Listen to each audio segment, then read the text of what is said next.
Release అయినప్పుడు రివ్యూలు ఇవ్వడం సహజం. కొందరు పని కట్టుకొని మూవీ బాగున్నా బాగాలేదని అంటుంటారు. సో ఇలాంటివి ఎంతో ప్రభావం చూపిస్తుంటాయి. పాజిటివ్ రివ్యూలతో పర్వాలేదు, కానీ నెగిటివ్ రివ్యూలతో సినిమాలకు తీవ్ర నష్టం కలుగుతుందని నిర్మాతలు బెంబేలెత్తిపోతున్నారు. ఈ క్రమంలో తమిళ నిర్మాతలు మద్రాస్ హైకోర్టును ఆశ్రయించారు.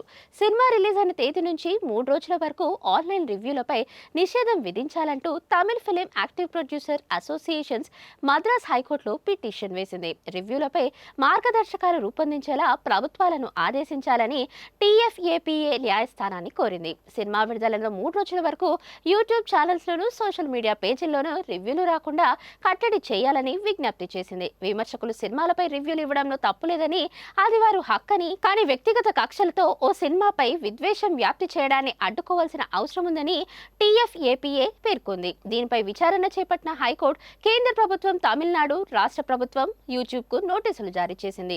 ఈ పిటిషన్ను విచారించిన జస్టిస్ ఎస్ సౌందర్ ప్రభుత్వాలకు నోటీసులు జారీ చేసినప్పటికీ నోటి మాటగా ఆసక్తికర వ్యాఖ్యలు చేశారు. సినిమా రివ్యూలు, సినిమాలపై విమర్శలు, వాక్ స్వాతంత్రం, భావ వ్యక్తీకరణ స్వేచ్ఛ కిందకు వస్తాయని అభిప్రాయపడ్డారు. ఆ హక్కులను ఎలా కాదనగలమని పేర్కొన్నారు.